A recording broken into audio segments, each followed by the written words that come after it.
why we're having Tabitha here today, to explain her platform and to take questions from the audience, of course, and to see her vision for a better New York. Ladies and gentlemen, please give a round of applause for Tabitha Ward.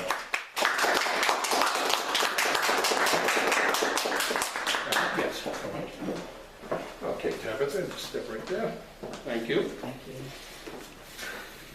Good morning. My name is Tabitha Ward, and I am running for mayor of New York City.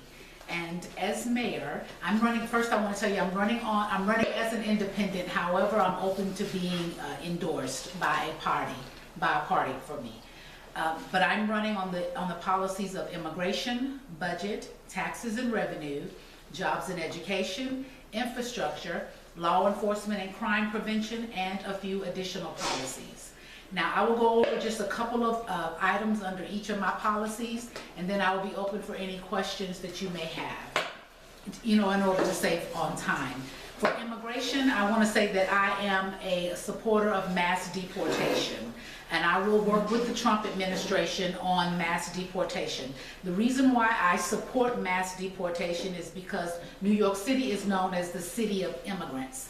And I feel like New York City needs to be known as the city of Americans.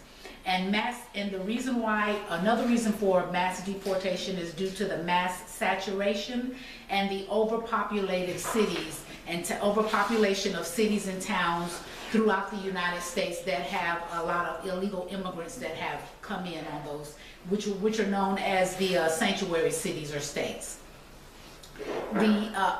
Additionally, I do not feel like New York City should be a safe haven for those who qualify under the programs, such as the CHNV program, which is known as the Cuba, Haiti, Venezuela, and Nicaragua and Venezuela program. I do not think that New York City should be a safe haven for that, because due to the mass saturation and the overpopulation with those programs.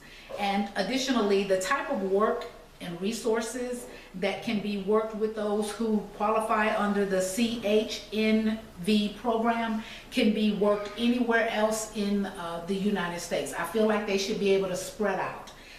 With the United States, there are approximately 20,000 incorporated cities and towns in the United States of America. So with there being approximately 20,000 incorporated cities and towns in the United States of America, I do not support sanctuary cities and states. I don't support it. Under the budget, I want to say that under the budget, I will overhaul the social programs that are within New York City, to include the rental assistance program. That is with city FEPS, Section 8, Section 9. There are those who qualify under different type of co-op programs. I am going to have it to where, as mayor, every recipient under the rental assistance program will receive their finances directly, will receive their income directly, instead of it going directly to the landlord. This allows that individual to be more in control over where they live, how they're living, and additionally, when landlords are receiving their money from the rental assistance program, there is no incentive for them to do repairs. There aren't any incentives for them to, repair whatever needs to be repaired, do any upgrades or any updating or anything with that, because they know that regardless of what happens with that apartment, they're going to receive their money because the money comes directly from the Human Resources Administration. So the tenant that lives in that apartment, they really have no power or no say. If the landlord wants to fix something, they can. If not, they don't have to, because they know they're going to get their money regardless. And you cannot just up and move, because the program is set up in a way to where it's going to automatically go to that landlord. So if you're living there or not, it doesn't matter whether you sleep there or not, he's going to get his money regardless. Additionally, as mayor, I'm going to require permanent and exclusive housing for the mentally ill. These are people who have severe mental illness diagnoses. You can be referred by board certified or licensed mental health professionals, or by judges. A judge can sign a mentally disordered letter. And if a judge signs a mentally disordered letter, you will have to go and live in these specific housings that are available for you. In these housings, you will have to, there will be a full a medical dispensary available for your prescriptions. You will have to go to a certain part in that building or in that residential building to take all of your prescriptions. There will be a nurse on staff 24/7 to ensure that you are receiving your medical, your prescriptions. Also, you will have to attend your medical appointments to live in, you must attend your medical appointments in this facility. All of your medical appointments, there will be social workers that will be on staff to ensure that you are attending all of your medical appointments, to include your counseling and therapy sessions. If you do not take your prescriptions, if you do not attend your medical or any of your medical appointments, and if you do not attend your counseling and therapy sessions, you will receive a red light. The people who can give you a red light are the nurses, the doctors, and the security guards, provided that they see something on camera that indicates that we need to have a nurse or a doctor look at this footage to see if you are to continue to receive the green light. The red light is when you did not take your medication, you're not showing up down at the dispensary to receive your medication. The red light is that you're not going to your medical appointments. The red light states that you're not going to your counseling and therapy sessions. With that red light, you cannot leave the facility. Now, you cannot leave the facility. If you get a green light, you're welcome to go outside and go, anywhere in New York City. You can ride the subways, you can do whatever you want. However, if you do not have that green light, you have to remain at that facility. When you remain at that facility, we will ensure that there are medical doctors on hand to provide any of your medical care. We will ensure that there are mental health professionals on hand, clergy. There will be a full cafeteria. There will be places for you to have extracurricular activities, but you will have to remain in that facility until you get back on your regime or on your schedule to take your medication.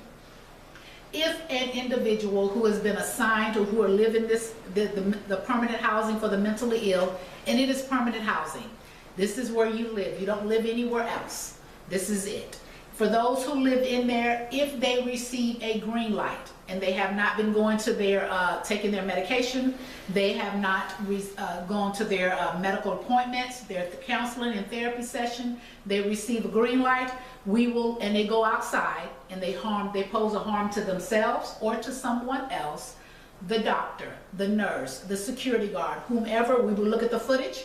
Whoever gave them a green light, despite this individual having not attended, and there will be an electronic scheduling system so that you can monitor to ensure that you have come in and done everything you need to do. If they have done that and they receive that green light and they go out and pose a harm to themselves or to others, the person responsible will face charges, because there is a system that is set up in place to ensure that that this individual will not be able to leave until they have, they fulfilled all of their requirements. Under taxes and revenue, I will solicit and request the opportunity to participate and secure contracts with international outlets that are available on the single market with the European Union. The single market with the European Union does not require membership for you to be a member of the European Union in order to bid on these contracts. There are hundreds of billions of dollars on the single market with the European Union. And the thing is that New York City and the United States possess the human resources, we possess the education, the materials, the supplies, the equipment, the intellect, the creativity, the knowledge, the skills, and the availability to fulfill every contract on the single market. New York City, and to include the United States, we have that ability here. Every contract that's on there, we can fulfill it, and there are hundreds of billions of dollars on the single market. The revenue received from the single market with the European Union will provide resources and fundings for the policies and actions that I will have under my administration in the areas of immigration, budget, taxes and revenue, jobs and education, infrastructure, law enforcement and crime prevention, and a few additional policies. Under jobs and education, a couple of points there. New York City will receive priority bidding in securing contracts that are available on the single market. We will be first in line. And if there are any resources available, of course they will branch out to the rest of the United States of America. These contracts on the European market, on the single market, will create jobs, new industries, new fields, organizations, and foundations, and will offer small business owners, because they are the ones who these contracts are for. My goal is to build up the small business owners and entrepreneurs, companies, organizations, foundations, and unions the opportunity to bid on these contracts. It will create those jobs, it will create new industries, it will create new fields for them, and I suggest that anyone who is interested in being a part of this to come to a certain location and bid on these contracts, I suggest and I would recommend that you apply for a business license, an LLC, and so on and so forth, so that you can be included in on that.